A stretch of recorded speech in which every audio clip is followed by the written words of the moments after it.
지금 인도네시아 경제가 무너지고 있습니다. 회복 불가능한 수준으로요. 45조 원을 버릴 기업이 어디 있어? 인도네시아 장관의 말이었습니다. 모두가 그렇게 믿었습니다. 삼성은 독 안에 든 쥐라고요. 그런데 삼성은 48시간 만에 그 45조 원을 장부에서 지워버렸습니다. 손상차손 처리 완료. 그 한마디에 인도네시아 경제가 무너졌습니다. 공장은 멈췄고 40만 명이 일자리를 잃었고 세계 최대 니켈 보유국은 하루아침에 구걸하는 신세가 됐습니다. 자원을 쥔 자가 이긴다고요? 천만의 말씀입니다. 삼성을 건드린 인도네시아의 처참한 최후 지금 시작합니다. 국장, 삼성이 지난 10년 동안 우리 니켈을 얼마나 꿀꺽했는지 아나? 루우트 장관이 독한 시가 연기를 내뿜으며 물었습니다. 저는 납작 엎드렸죠. 장관의 명령은 신의 계시나 다름없었습니다. 삼성놈들 목줄 죄어. 배터리 핵심 기술 뱉어내라고 해.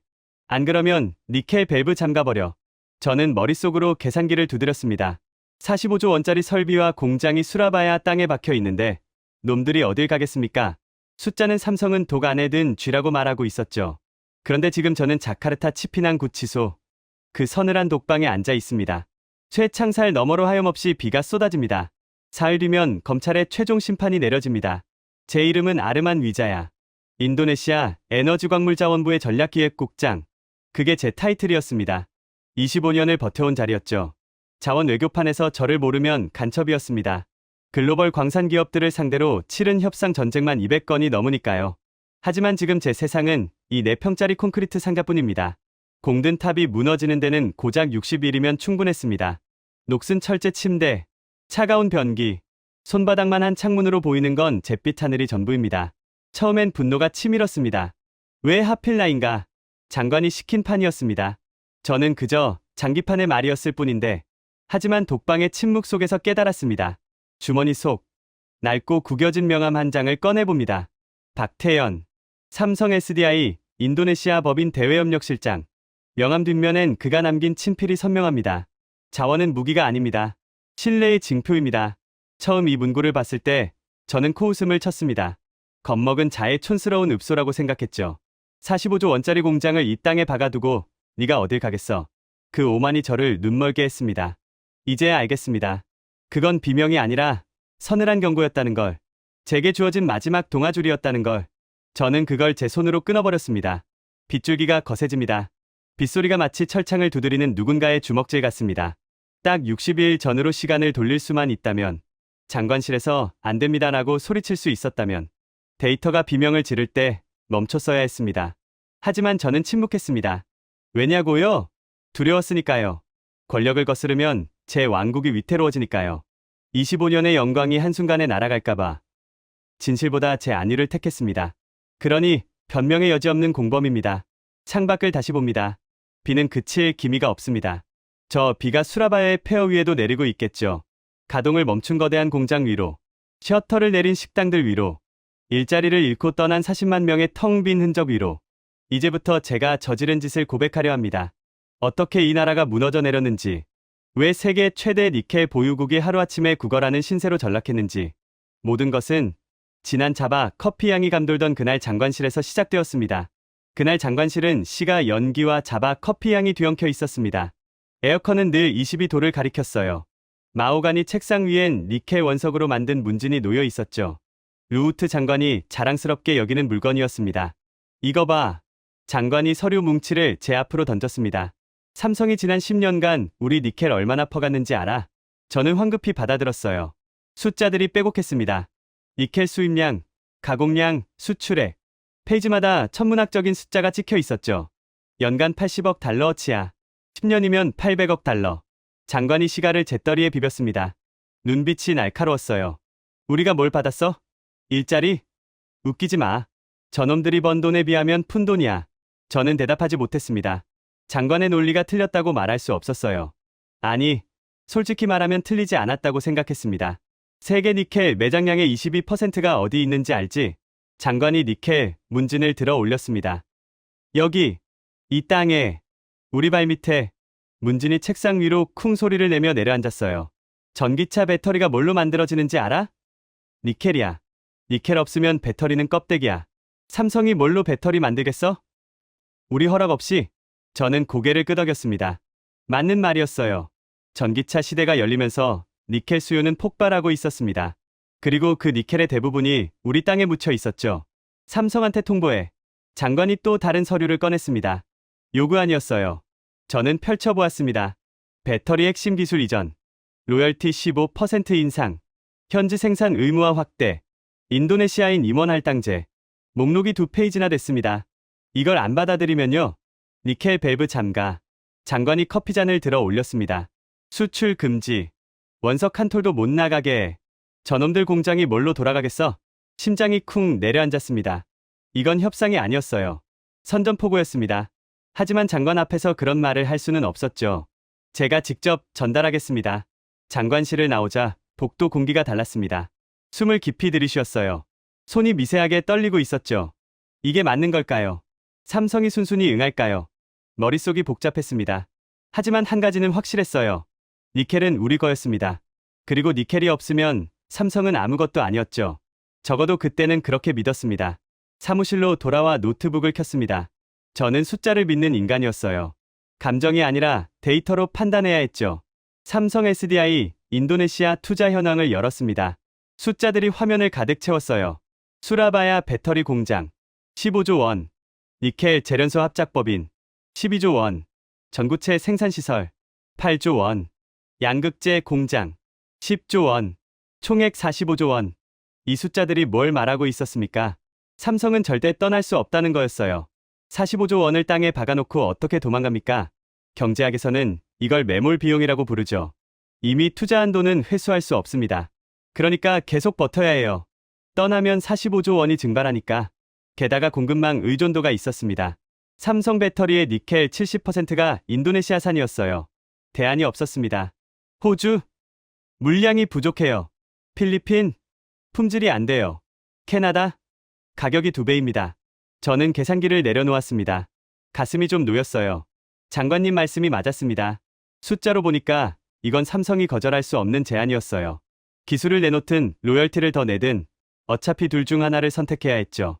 떠나는 건 선택지에 없었습니다. 저는 이 상황을 투자 수익률 정상화라고 불렀어요. 그럴듯한 경제 용어로 포장하니까 마음이 편해졌습니다. 우리가 뭘 잘못했습니까? 10년간 니켈을 퍼줬으니 이제 제값 받겠다는 것뿐이었죠. 비즈니스는 원래 그런 겁니다. 창밖을 바라봤어요. 자카르타 시내가 내려다 보였습니다. 오토바이들이 개미처럼 움직이고 있었어요.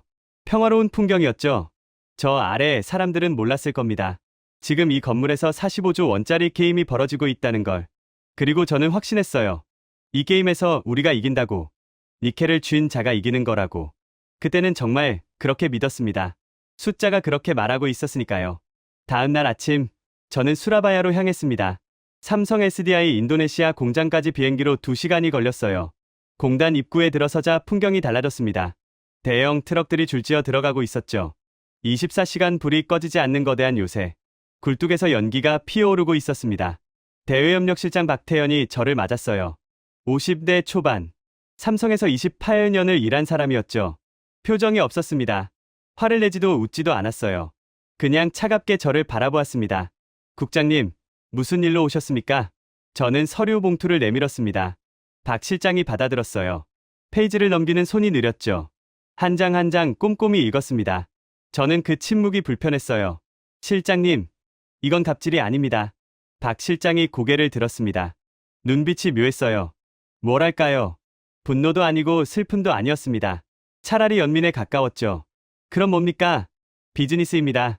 투자 수익률 정상화예요. 삼성이 10년간 누린 혜택을 생각하면 충분히 합리적인 요구 아니겠습니까? 저는 준비해 온 논리를 늘어놓았습니다. 니켈 공급량, 가격 혜택, 세금 감면. 숫자들이 술술 나왔어요. 박 실장은 말없이 듣고 있었습니다. 고개를 끄덕이지도 반박하지도 않았죠.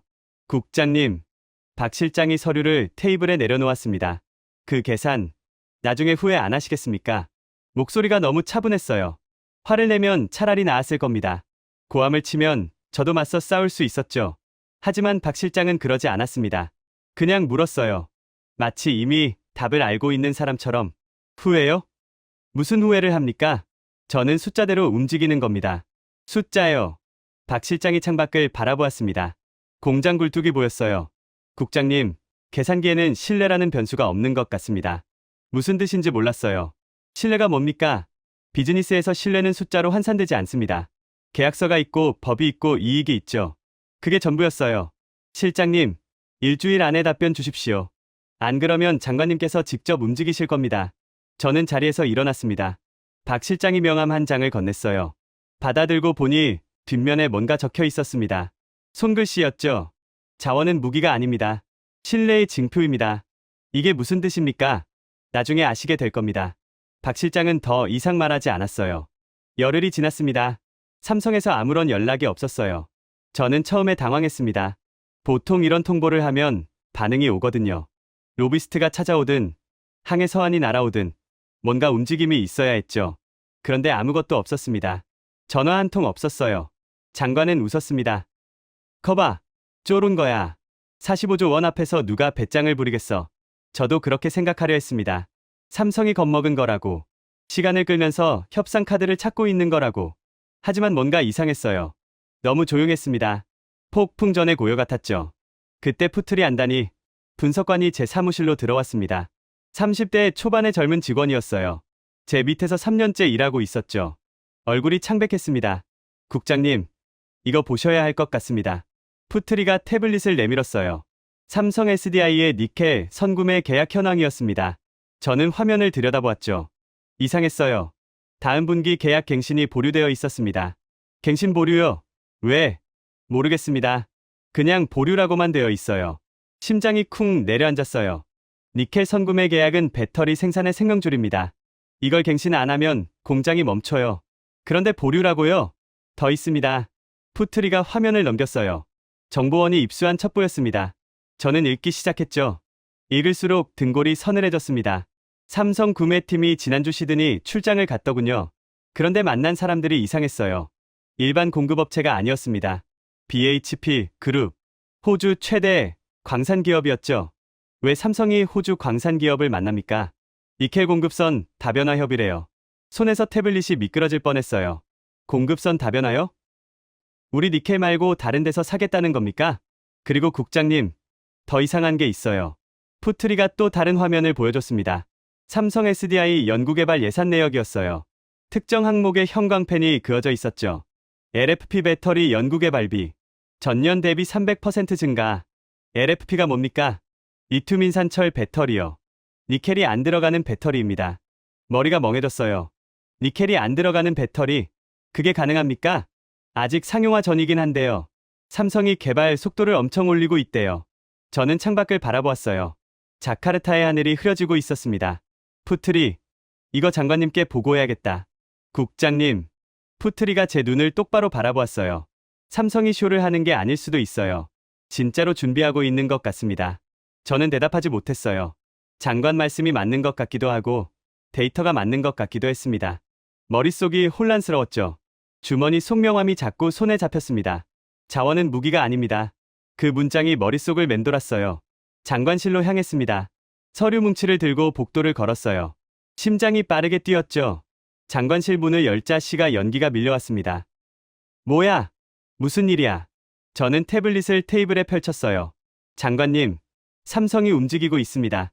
호주 광산기업 미팅, 니켈 프리 배터리 개발, 계약 갱신 보류. 하나씩 설명했습니다. 장관의 표정이 굳어갔죠. 이게 뭔 소리야? 니켈 없이 배터리를 만든다고? LFP 배터리입니다. 리튬 인산철이요. 니켈이 안 들어갑니다. 그게 되긴 해. 아직 상용화 전이지만 삼성이 연구개발비를 300% 올렸습니다. 진지하게 준비하고 있는 겁니다. 장관이 서류를 집어들었어요. 잠시 들여다보았습니다. 그리고 웃었죠. 코웃음이었어요.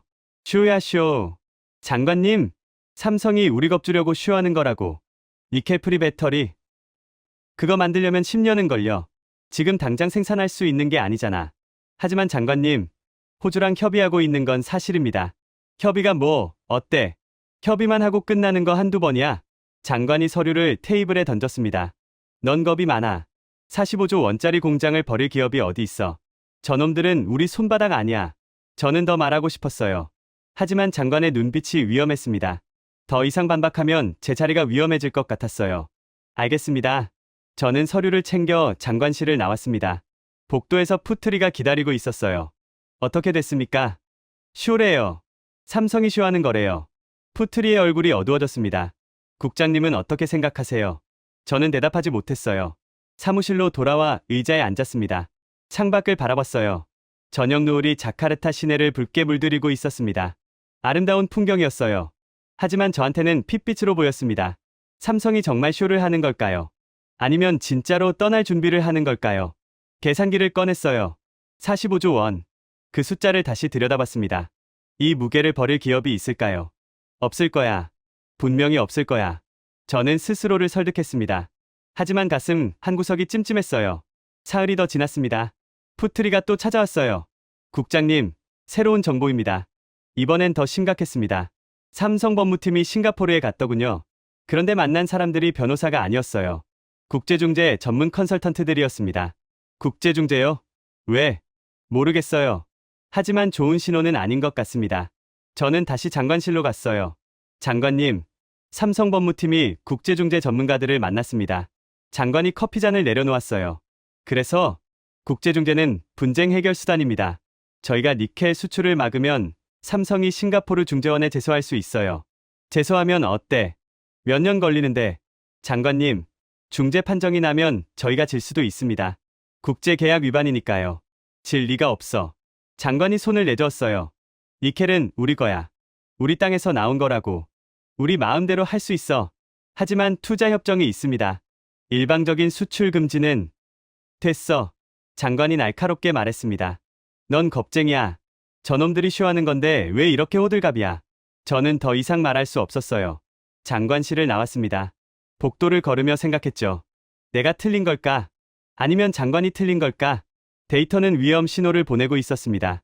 하지만 권력은 다른 말을 하고 있었죠. 저는 권력을 선택했습니다. 데이터보다 장관이 무서웠으니까요. 그게 제 죄였습니다.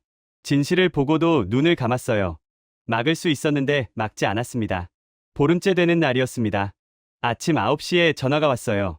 삼성 SDI 인도네시아 법인이었죠. 본사에서 사람이 왔습니다. 오후에 방문하겠습니다. 본사에서요? 저는 장관에게 즉시 보고했어요.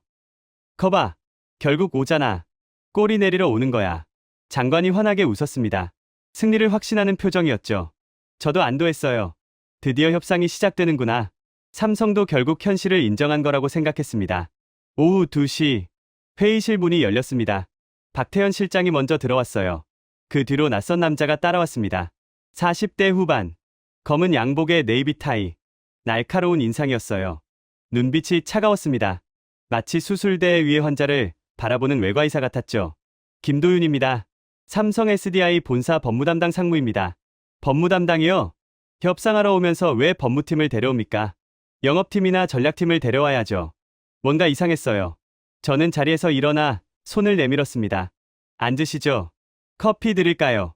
최대한 부드럽게 말했어요. 분위기를 풀고 싶었습니다. 협상은 편한 자리에서 해야 잘 되니까요. 그런데 김 상무는 악수도 커피도 거절했습니다. 그냥 테이블에 앉았죠. 시간이 없으니 바로 본론으로 들어가겠습니다. 김 상무가 서류 봉투를 테이블에 올렸습니다. 갈색 봉투였어요. 묵직해 보였습니다. 저는 봉투를 바라봤어요. 협상 아니겠지. 아마 기술 이전 범위를 좁히거나 로열티 인상폭을 낮추자는 제안일 거야. 그렇게 생각했습니다. 열어보십시오. 저는 봉투를 열었습니다. 서류 뭉치가 나왔어요. 첫 페이지를 보았죠. 제목이 눈에 들어왔습니다. 투자협약 이행 촉구 및 비상대응 통보. 이행 촉구요? 비상대응이요? 무슨 말입니까? 저는 페이지를 넘겼어요. 법률 용어들이 빼곡했습니다. 계약 위반, 귀책 사유, 손해배상 청구권, 국제중재 회부. 눈이 어지러웠어요. 그때 문서 번호가 보였습니다. 페이지 우측 상단에 박혀 있었죠. SEC ID LIQ25001. SEC는 삼성전자 코드였어요. 아이디는 인도네시아고요. 그런데 가운데 세 글자가 이상했습니다. LIQ. 저는 그 의미를 알고 있었어요. 리퀴데이션. 청산. 손이 떨렸습니다. 서류가 흔들렸어요. 이건 협상안이 아니었습니다. 경고장도 아니었죠. 청산 실행 명령서였어요. 상무님, 이게 무슨... 국장님은 숫자를 아시니 보이실 겁니다. 김 상무가 문서를 가리켰어요. LIQ. 저 세 글자가 무슨 뜻인지. 시계가 도는 게 아닙니다. 폭탄 타이머가 켜진 겁니다. 머리가 멍해졌어요. 폭탄이요? 네, 타이머요? 이건 현실입니까? 삼성이 진짜로 떠나겠다는 겁니까? 잠깐만요. 상무님, 이건 너무 갑작스럽습니다. 협상을 해야죠. 조건을 조율할 수 있지 않겠습니까? 협상은 없습니다. 김상무의 목소리에 감정이 없었어요. 마치 기계가 말하는 것 같았죠. 72시간입니다. 뭐라고요? 72시간 안에 장관님 직인이 찍힌 철회 문서를 주십시오. 기술 이전 요구, 로열티 인상 예고, 모든 압박 조치를 철회하십시오. 그리고 향후 5년간 현행 조건을 유지하겠다는 서면, 보장을 주십시오. 불가능했어요. 장관이 그런 문서에 직인을 찍겠습니까? 자기 얼굴에 침 뱉는 거나 마찬가지였죠. 정치적으로 끝나는 겁니다. 상무님, 현실적으로 그건 현실적이지 않다고요? 김상무가 서류를 한 장 꺼냈어요. 표가 그려져 있었습니다. 여기 보십시오. 저희가 계산한 시나리오입니다. 저는 화면을 들여다봤어요. 두 가지 시나리오가 있었습니다. 시나리오 A. 철수. 시나리오 B. 잔류. 시나리오 B. 잔류 시 예상 비용입니다. 김상무가 숫자를 짚어나갔어요. 향후 10년간 추가 로열티 15조 원. 강제기술 이전 손실 20조 원. 운영 리스크 프리미엄 10조 원. 법적 분쟁 비용 5조 원. 공급망 불안정성 비용 15조 원. 숫자들이 쏟아졌어요. 합산하면 90조 원입니다. 90조요? 네. 반면 지금 나가면 손실은 45조 원입니다. 김상무가 저를 똑바로 바라봤어요. 차액이 얼마입니까? 저는 머릿속으로 계산했어요. 90에서 45를 빼면 45조 원. 지금 나가는 게 45조 원 이득입니다. 머리를 한 대 맞은 것 같았어요. 저는 45조 원만 받습니다. 떠나면 45조 원 손해라고. 하지만 삼성은 다르게 계산하고 있었죠. 남아서 당할 손해까지 포함시킨 거였어요. 국장님, 매몰 비용의 오류를 범하고 있는 건 삼성이 아니라 인도네시아입니다. 김상무가 태블릿을 접었어요. 저희는 이미 손실 처리 끝냈습니다. 본사 이사회에서 45조 원 손상차손 승인받았어요. 장부에서 지웠습니다. 장부에서 지웠다고요? 45조 원을요? 네, 그게 가능합니까? 저는 믿을 수 없었어요. 하지만 김상무의 눈빛은 진지했습니다. 거짓말하는 사람의 눈이 아니었죠. 상무님, 잠깐만요. 저는 두 손을 모았어요. 애원하는 자세였습니다. 자존심 같은 건 이미 사라졌어요. 저희도 입장이 있습니다. 10년간 니켈을 공급했는데 제 값을 못 받았다는 여론이 있어요. 장관님도 정치적 압박을 받고 계십니다. 조금만 양보해 주시면.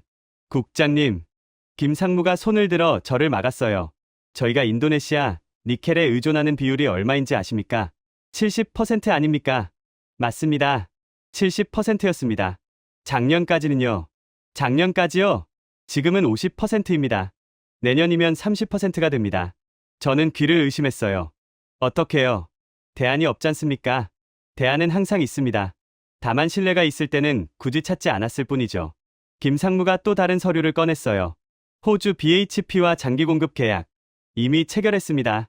필리핀 니켈 아시아와 협의 중입니다. 캐나다 발레와도 얘기하고 있어요. 하지만 가격이 비싸도 안정적인 게 낫습니다. 언제 밸브가 잠길지 모르는 공급선보다는요. 저는 할 말을 잃었어요. 그리고 하나 더. 김상무가 마지막 서류를 꺼냈습니다. LFP 배터리, 니켈프리 배터리입니다. 저희 연구소에서 양산 준비 중이에요. 2년 후면 니켈 의존도를 20% 아래로 낮출 수 있습니다. 그게 정말 가능합니까? 이미 중국 업체들은 하고 있습니다. 저희가 못할 이유가 없죠. 김상무가 일어섰어요. 박태현 실장도 따라 일어났습니다. 72시간입니다. 그 안에 결정하십시오. 저희는 더 이상 기다리지 않겠습니다. 잠깐만요. 상무님, 저는 자리에서 벌떡 일어났어요. 사흘만 더 주십시오. 아니, 이틀만이라도. 장관님을 설득하려면 시간이... 국장님, 김상무가 문 앞에서 멈췄어요. 돌아보았습니다. 저희가 보름을 들였습니다. 그 시간 동안 인도네시아 정부가 한 일이 뭡니까? 요구 사항을 늘렸죠. 시간을 더 드리면 뭘 하시겠습니까? 대답할 수 없었어요. 할 말이 없었습니다. 72시간. 그게 마지막입니다. 김상무가 문을 열었어요. 나가기 전에 한 번 더 돌아봤습니다. 국장님, 한 가지만 말씀드리겠습니다. 저희가 이 문서를 들고 온 건 아직 문이 닫히지 않았다는 뜻입니다. 72시간이 지나면 저희가 아니라 이 문서가 말을 합니다. 그때는 협상 같은 건 없어요. 문이 닫혔습니다. 회의실에 저 혼자 남았어요. 테이블 위에 서류가 놓여 있었습니다. SEC ID LIQ 25001. 저 문서 번호가 눈에서 떠나지 않았어요. 손으로 얼굴을 감쌌습니다. 어떻게 해야 합니까? 시계를 봤어요. 71시간 47분. 타이머가 돌아가고 있었습니다. 저는 서류를 들고 장관실로 뛰어갔습니다. 복도를 걸으며 심장이 터질 것 같았어요. 손에 든 문서가 천 근처럼 무거웠습니다. 장관실 문을 벌컥 열었어요. 장관님, 큰일 났습니다. 장관이 소파에 앉아 있었어요. 시가를 물고 있었죠. 옆에는 위스키 잔이 놓여 있었습니다. 뭐야? 왜 그래? 삼성이 72시간 최후 통첩을 보냈습니다. 진짜로 떠나겠답니다. 저는 서류를 테이블에 펼쳤어요. 청산 코드가 발급됐습니다. 본사이사회 승인까지 끝난 상태예요. 장관이 서류를 집어 들었어요. 페이지를 넘기며 읽었습니다. 표정이 굳어졌죠. 하지만 금세 코웃음을 쳤어요. 블러핑이야. 장관님, 45조 원을 버린다고? 미쳤어? 이건 쇼야. 우리 겁주려고 만든 가짜 문서지. 장관님, 문서 번호를 보십시오. SEC 코드 체계는 조작이 불가능합니다. 그래서 뭘 어쩌자고. 무릎 꿇으라고? 장관이 서류를 테이블에 던졌습니다. 종이들이 흩어졌어요. 내가 저놈들한테 굴복하란 말이야? 굴복이 아니라 협상입니다. 지금이라도 테이블을 열면. 협상? 뭘 협상해? 장관이 자리에서 벌떡 일어났어요. 니켈은 우리 거야. 우리 땅에서 나온 거라고. 우리 마음대로 할 수 있어. 장관님, 저들이 대안을 준비하고 있습니다. 호주랑 계약했고 니켈 프리 배터리도 개발 중이에요. 그래서 뭐 당장 되는 게 아니잖아. 장관이 창가로 걸어갔습니다. 자카르타 시내가 내려다 보였어요. 저놈들이 뭘 믿고 저러는지 알아? 장관이 돌아봤어요. 눈빛이 이상했습니다. 분노와 광기가 섞여 있었죠. 우리가 쫄 거라고 믿는 거야. 최후 통첩 보내면 우리가 무릎 꿇을 거라고. 장관님, 안 꿇어. 절대 안 꿇어. 장관이 책상으로 돌아왔습니다. 전화기를 들었어요. 수라바야 항만청 연결해. 심장이 멈추는 것 같았습니다. 장관님, 설마. 장관이 손을 들어 저를 막았어요. 전화가 연결됐습니다. 나야. 루우트 장관이야. 전화기 너머로 웅얼거리는 소리가 들렸어요. 오늘 자정부터 삼성 관련 니켈 선적 전면 봉쇄해. 저는 소리쳤어요. 장관님. 장관이 날카롭게 저를 노려봤습니다. 하지만 전화는 계속됐죠. 삼성 SDI행 화물선. 컨테이너. 전부 다 묶어. 단 한 톨도 못 나가게 해. 내 명령이야. 장관님. 그건 국제계약 위반입니다. 저는 참지 못하고 외쳤어요. 투자협정 14조. 일방적 수출 제한은 귀책 사유에 해당합니다. 삼성이 싱가포르 중재원에 제소하면 저희가 집니다. 장관이 전화를 끊었어요. 천천히 저를 바라봤습니다. 뭐라고? 귀책 사유입니다. 저희가 먼저 계약을 깨는 겁니다. 삼성한테 떠날 명분을 선물하는 거예요. 명분이 뭐, 어때?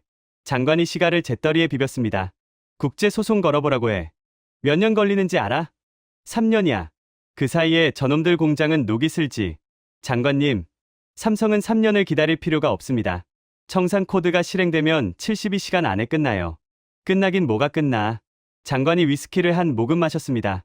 45조 원어치 설비를 두고 어딜까. 저놈들은 허세야. 우리가 밸브 잠그면 바로 무릎 꿇어. 저는 더 이상 말할 수 없었어요. 장관의 눈빛이 광기에 가까웠거든요. 물러서면 정치 생명이 끝난다고 생각하는 것 같았습니다. 장관님, 제발 한 번만 더 생각해 주십시오. 됐어. 나가. 장관이 손을 내저었어요. 대화 끝이라는 신호였습니다. 저는 장관실을 나왔어요. 복도에서 시계를 봤습니다. 오후 4시 23분. 자정까지 7시간 37분. 선적 봉쇄까지 7시간 37분. 어떻게 해야 합니까? 사무실로 돌아와 푸트리에게 전화했습니다. 푸트리. 오늘 자정에 니켈 선적이 봉쇄됩니다. 전화기 너머로 숨소리가 멈추는 게 느껴졌어요. 국장님, 그건 계약 위반입니다. 귀책 사유가 성립돼요. 알아. 하지만 막을 수가 없어. 삼성한테 알려야 하지 않을까요? 적어도 대비하게. 그건 안 돼. 장관 명령을 거스르는 거야. 전화를 끊었습니다. 손이 떨렸어요. 창밖을 바라봤습니다. 해가 서쪽으로 기울고 있었어요. 자카르타의 하늘이 붉게 물들어 있었죠. 아름다운 석양이었습니다. 하지만 저한테는 핏빛으로 보였어요. 시간이 흘렀습니다. 6시, 8시, 10시. 저는 사무실에서 움직이지 못했어요. 컴퓨터 화면만 멍하니 바라보고 있었습니다. 11시 30분. 푸트리에게서 전화가 왔어요. 국장님, 수라바야, 항구 상황입니다. 삼성행 화물선 3척이 출항 대기 중이에요. 컨테이너 847개. 니켈 원석 12만 톤. 알았어.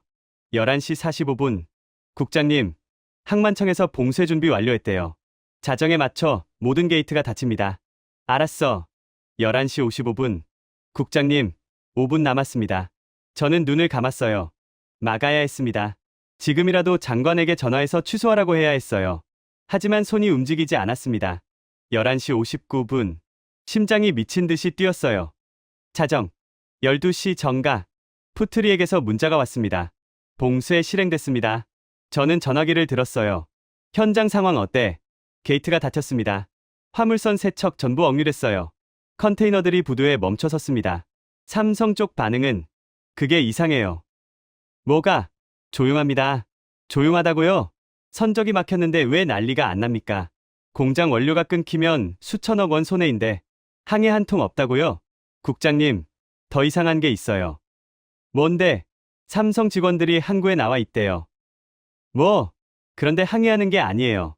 뭔가 촬영하고 있대요. 등골이 서늘해졌어요. 촬영? 뭘 촬영해? 세관 기록이요. 봉쇄 명령서, 시간 기록, 억류된 컨테이너들 전부 다 영상으로 찍고 있대요. 드론까지 띄웠대요. 저는 전화기를 떨어뜨릴 뻔했어요. 저놈들이 증거를 수집하고 있는 겁니다.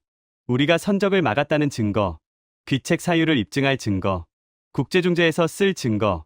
법무팀도 현장에 있대요. 법무팀이? 네, 서류 작업하고 있다던데요. 공증인도 대기하고 있대요. 법무팀이 자정에 항구에 나와 있다고요? 선적 봉쇄하자마자 바로 움직였다고요? 이건 즉흥적인 대응이 아니었습니다. 계획된 거였어요. 저놈들은 우리가 이럴 줄 알고 있었던 겁니다. 아니, 기다리고 있었어요. 우리가 실수하길, 우리가 먼저 선을 넘길. 국장님, 푸트리의 목소리가 떨리고 있었어요. 우리가 저들한테 떠날 명분을 선물한 겁니다. 저는 대답하지 못했어요. 창밖을 바라봤습니다. 자카르타의 밤하늘이 검었어요. 별도 보이지 않았습니다.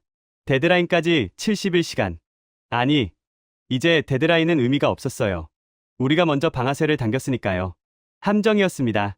그리고 우리가 두 발로 뛰어든 거였어요. 선적 봉쇄 6시간이 지났습니다. 삼성에서 여전히 아무 연락이 없었어요. 저는 불안했습니다. 왜 안 와내지? 공장 원료가 막혔는데 왜 항해 한 통 없지? 푸트리가 다시 찾아왔어요. 국장님, 수라바야, 공장 상황입니다. 태블릿을 보여줬어요. 공장은 정상 가동 중이었습니다. 어떻게 된 거야? 니켈이 안 들어가는데 재고로 버티고 있는 것 같아요. 최소 2주치 재고가 있대요. 2주. 저놈들이 이것까지 계산하고 있었던 겁니까? 그리고 국장님, 더 나쁜 소식이 있어요. 뭔데? 삼성이 호주 BHP랑 긴급 공급 계약을 체결했대요. 뭐라고? 어젯밤에요. 선적 봉쇄되자마자 바로 서명했대요. 머리가 하얘졌습니다. 저놈들이 대안을 준비해 놓고 있었던 거야. 우리가 막으면 바로 호주에서 가져오게. 국장님, 푸트리의 목소리가 떨리고 있었어요. 우리가 저들에게 떠날 명분을 선물한 겁니다. 저는 대답하지 못했어요. 장관실로 갔습니다. 장관님, 삼성이 호주랑 긴급 계약을 체결했습니다. 장관이 커피잔을 내려놓았어요. 뭐? 우리가 봉쇄하자마자 바로요. 준비하고 있었던 겁니다. 장관의 얼굴이 굳어졌습니다. 하지만 금세 표정을 바꿨어요. 상관없어. 호주 니켈은 비싸. 오래 못 버텨. 장관님, 지금 문제는 가격이 아닙니다. 저들이 귀책 사유 증거를 모으고 있어요. 그래서 뭘 어쩌자고. 겁먹었어? 저는 입을 다물었습니다. 더 이상 말해봤자 소용없었어요. 사무실로 돌아왔습니다. 데드라인까지 48시간 남았어요. 시간이 흐르고 있었습니다. 그리고 삼성은 조용히 다음 수를 준비하고 있었죠. 데드라인 12시간 전이었습니다. 장관실에 다시 불려갔어요. 들어가자마자 분위기가 달랐습니다. 장관이 소파에 앉아 있었어요. 얼굴이 누렇게 떠 있었죠.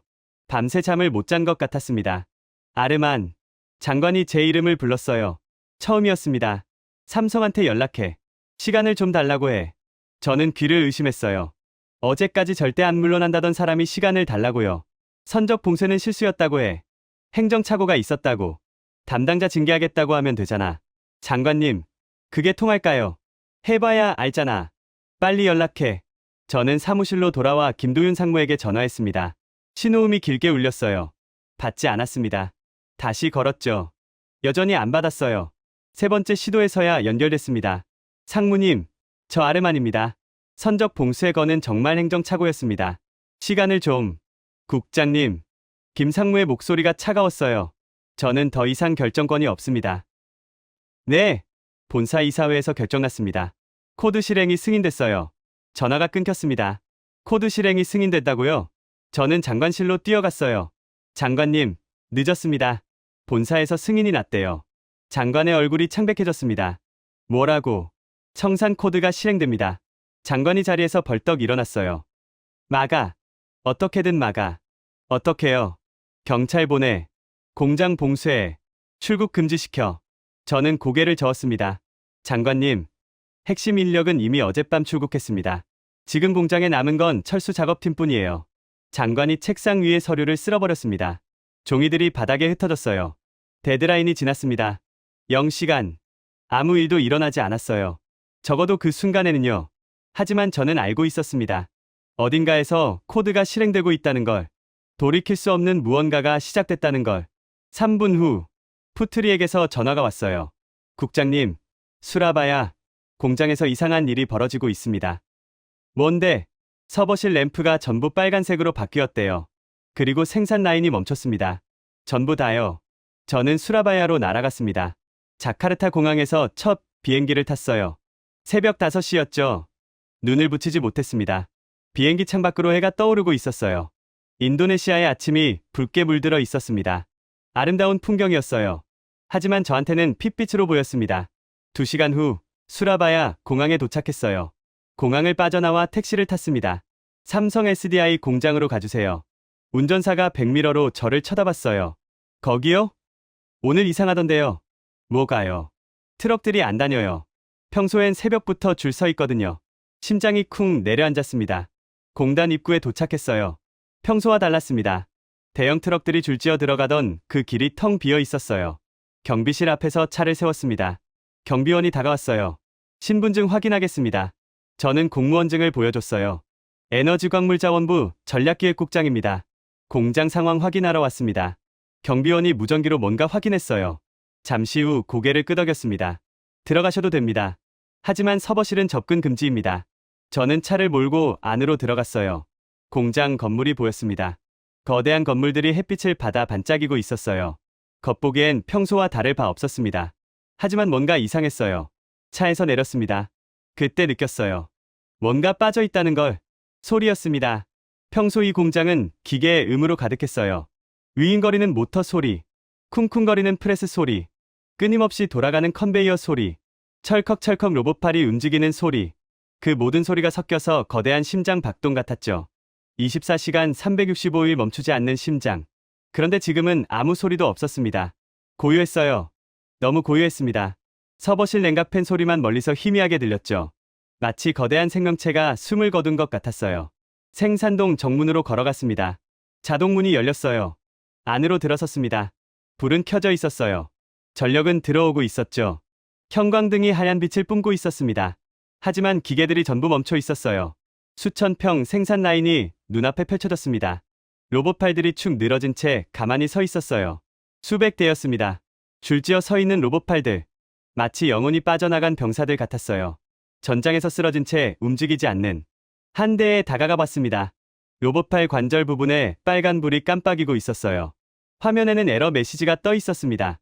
라이선스 키 없음. 시스템 비활성화. 라이선스 키요.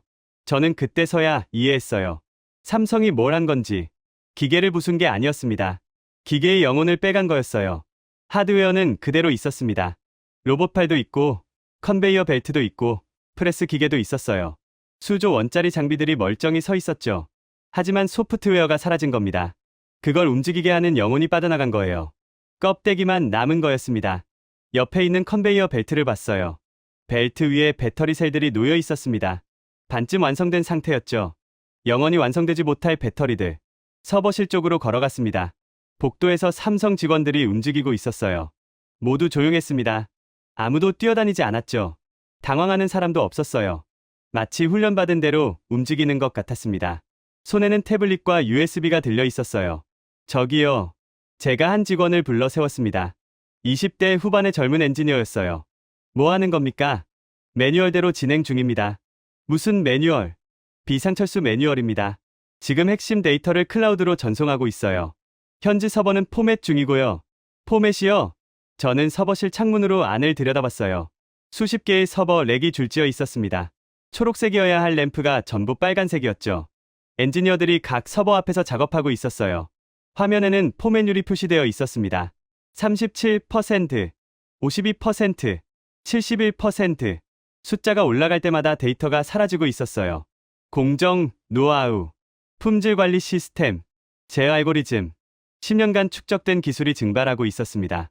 이거 멈춰야 합니다. 저는 소리쳤어요. 지금 당장 멈춰요. 하지만 아무도 반응하지 않았습니다. 모두 자기 일만 하고 있었죠.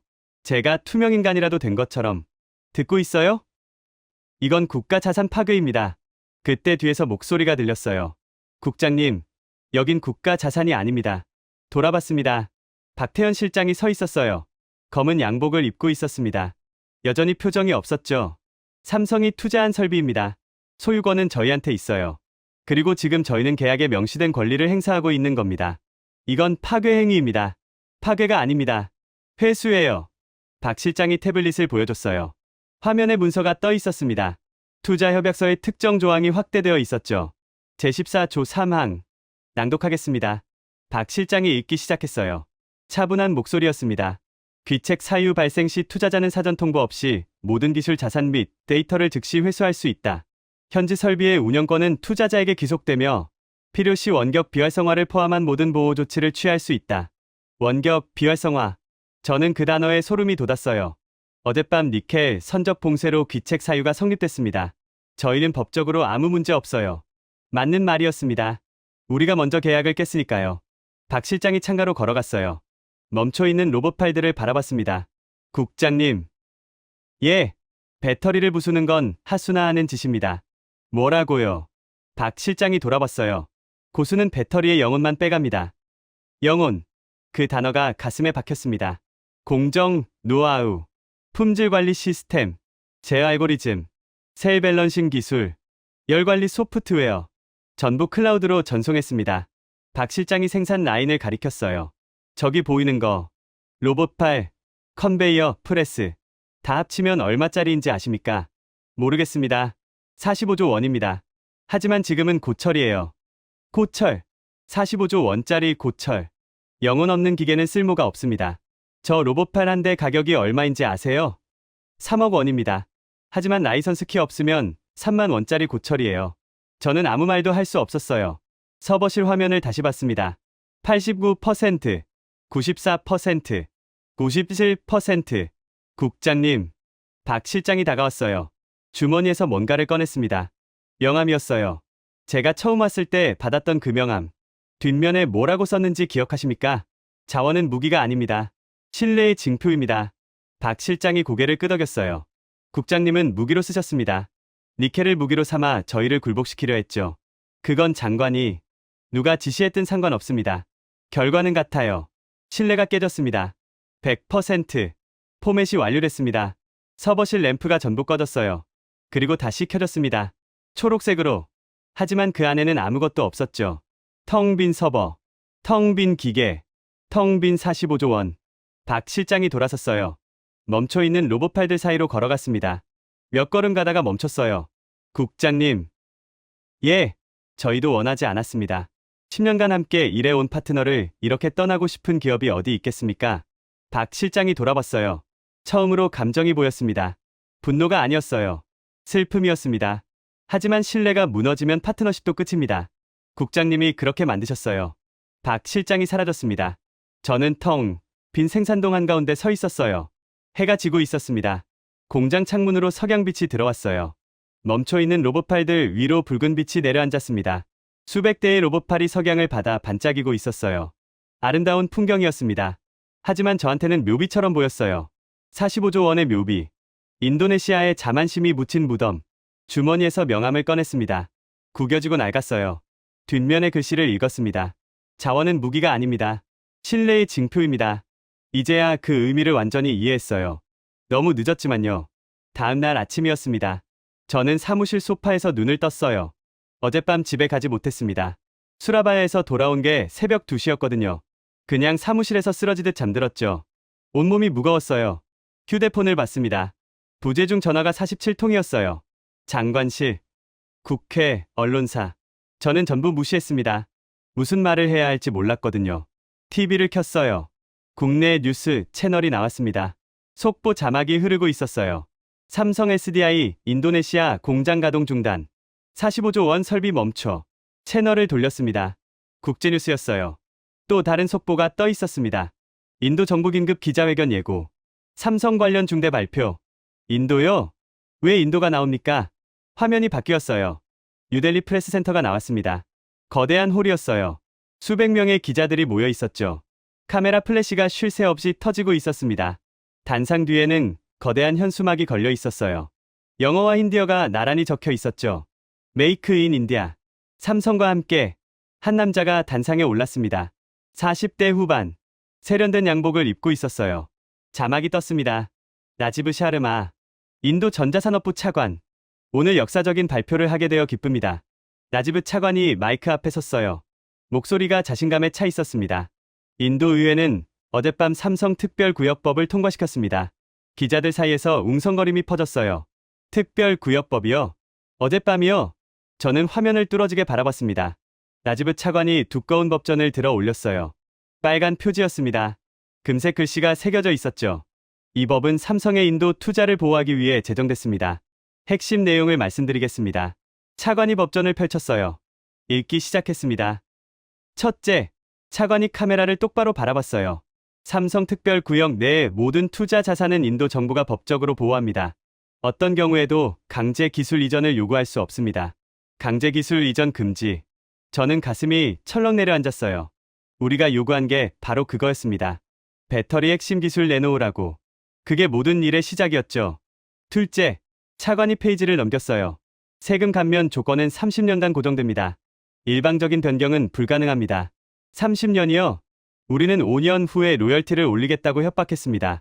인도는 30년을 보장한다고요. 셋째, 차관의 목소리가 더 힘이 들어갔어요. 원자재 공급은 국가 핵심 인프라로 지정됩니다. 어떤 상황에서도 일방적인 공급 중단은 불가능합니다. 원자재 공급 보장. 우리가 그저께 한 짓이 떠올랐어요. 니켈 선적을 막아서 삼성을 굴복시키려 했던 그 멍청한 짓. 넷째, 차관이 법전을 내려놓았어요. 투자자가 원할 경우 국제중재를 통해 분쟁을 해결할 수 있으며 인도 정부는 그 결과를 무조건 수용합니다. 국제중재 수용. 우리는 인도네시아 법원에서 처리하겠다고 으름장 났었죠. 우리 법원이니까 우리 편 들어줄 거라고. 삼성이 코웃음 친 이유가 이거였어요. 기자들 사이에서 박수가 터졌습니다. 나지브 차관이 미소를 지었어요. 이 법은 24시간 만에 의회를 통과했습니다. 24시간. 우리가 선적 봉쇄하고 삼성 공장이 멈추는 동안 인도는 법을 만들고 있었던 겁니다. 인도네시아는 과거에 은혜를 들먹이며 기술을 요구했습니다. 제 얼굴이 화끈거렸어요. 전 세계가 보고 있는 자리에서 우리를 언급하다니. 우리가 니켈을 줬으니 기술을 내놓으라. 우리가 투자 기회를 줬으니 로열티를 더 내라. 그게 인도네시아의 논리였습니다. 차관이 카메라를 똑바로 바라봤어요. 하지만 인도는 다릅니다. 목소리가 단호했습니다. 인도는 과거의 은혜가 아니라 미래의 법으로 말합니다. 감정이 아니라 계약으로. 의리가 아니라 신뢰로. 기자들 사이에서 또 박수가 터졌어요. 화면이 바뀌었습니다. 무대 옆에서 두 사람이 걸어 나왔어요. 한 명은 인도 총리였습니다. 뉴스에서 자주 본 얼굴이었죠. 다른 한 명은 숨이 멎었습니다. 삼성 부회장이었어요. 검은 양복을 입고 있었습니다.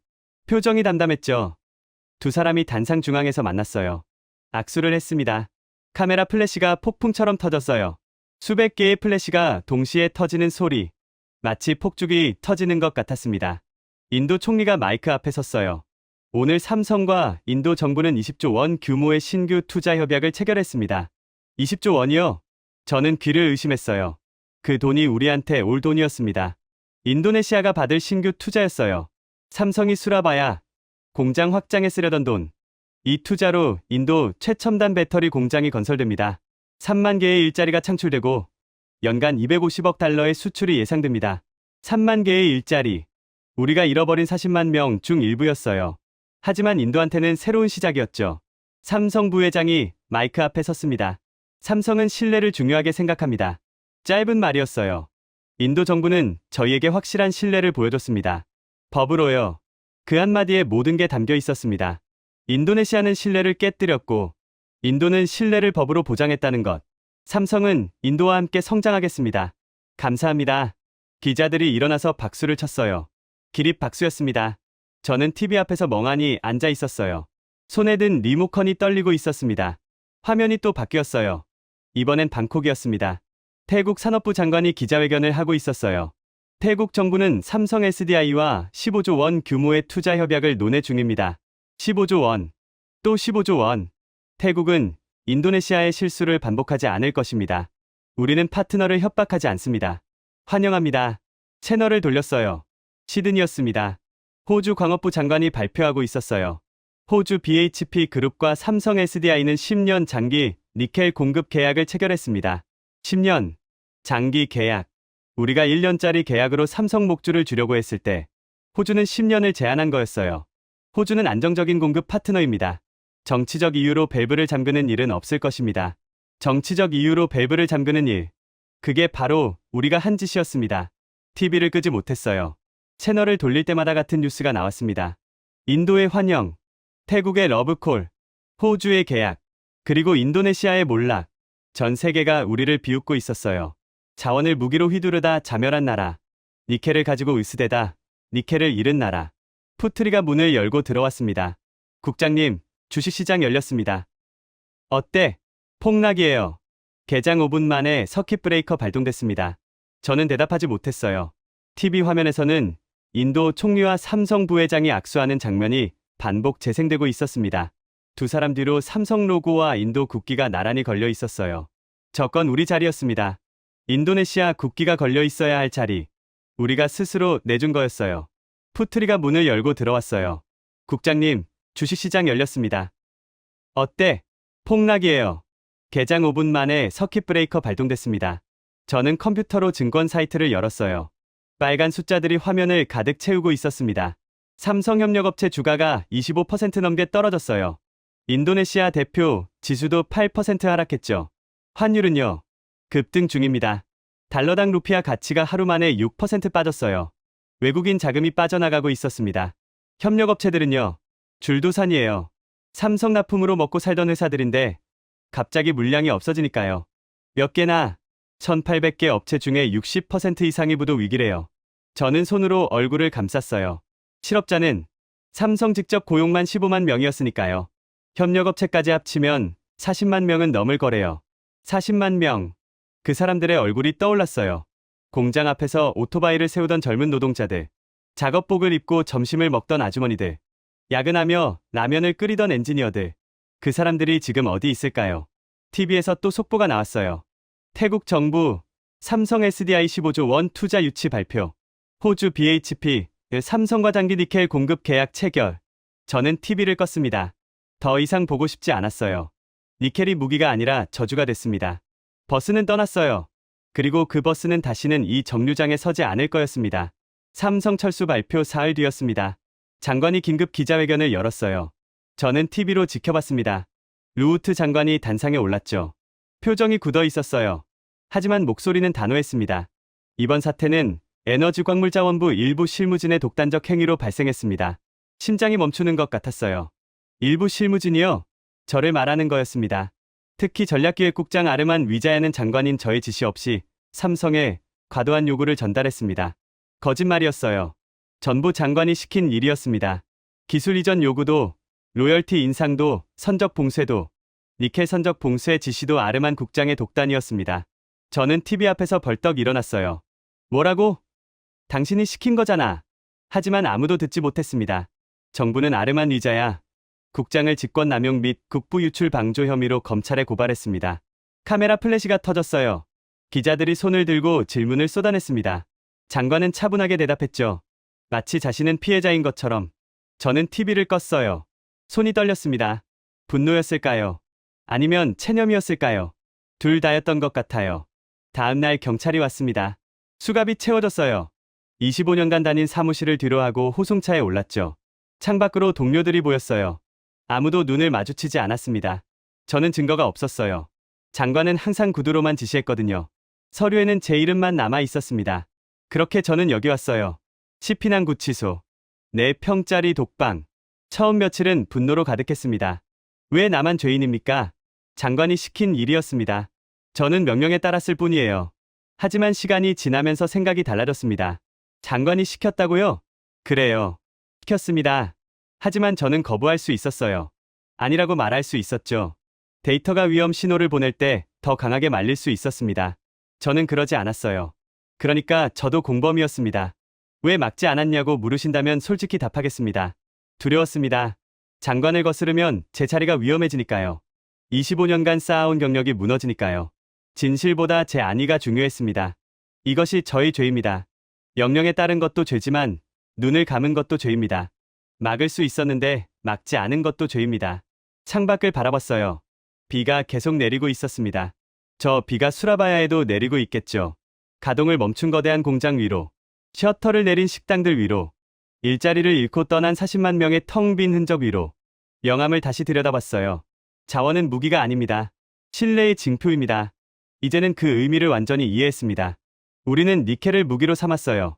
삼성을 굴복시킬 수 있다고 믿었죠.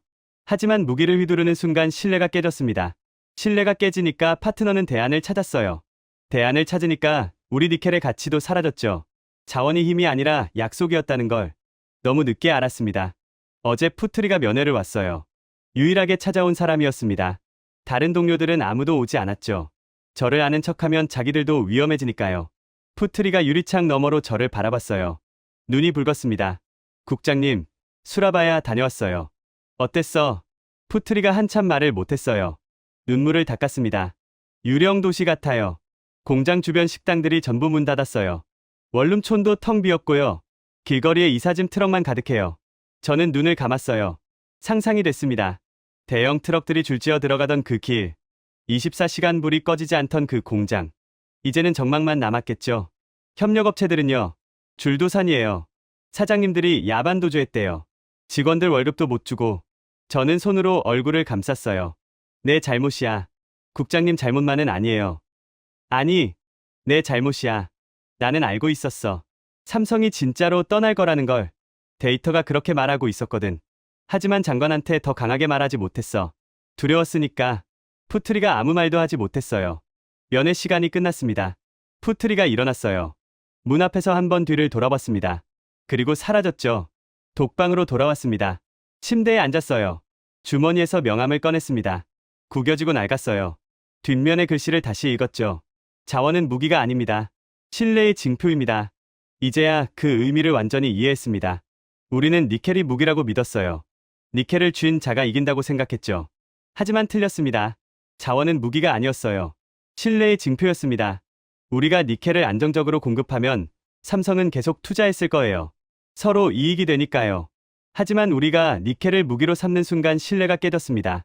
신뢰가 깨지니까 삼성은 대안을 찾았어요. 호주 니켈, 니켈 프리 배터리, 인도 공장. 대안이 생기니까 우리 니켈의 가치도 사라졌죠. 무기로 쓰려다 무기를 잃은 겁니다. 진술서를 써야 했습니다.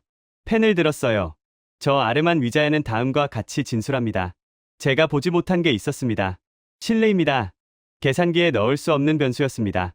저는 그 변수를 무시했습니다. 이것이 저의 죄입니다. 펜을 내려놓았어요. 창밖을 바라봤습니다. 비가 그치지 않았어요. 빗소리가 철창에 부딪히고 있었습니다. 마치 누군가 우는 것 같았어요. 수라바야에서 일자리를 잃은 40만 명이 우는 소리일까요? 줄도산한 협력업체 사장들이 우는 소리일까요? 아니면 텅 빈 공장에 남겨진 고철들이 우는 소리일까요? 우리는 호랑이를 고양이로 착각했어요. 삼성이 우리한테 매여 있다고 생각했죠. 45조 원이라는 끈으로요. 하지만 호랑이는 끈을 끊고 떠났습니다. 우리는 황금알을 낳는 거 위에 배를 갈랐어요. 더 많은 황금을 원했습니다. 하지만 배 안에 황금은 없었어요. 피만 나왔죠.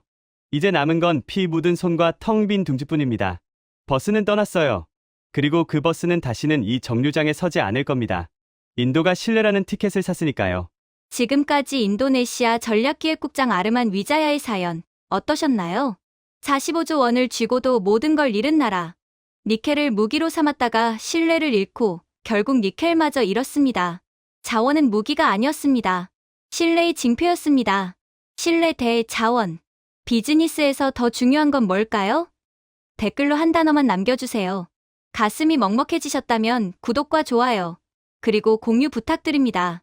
여러분의 구독과 좋아요가 전 세계 한국의 위대함을 알리는데 큰 도움이 됩니다.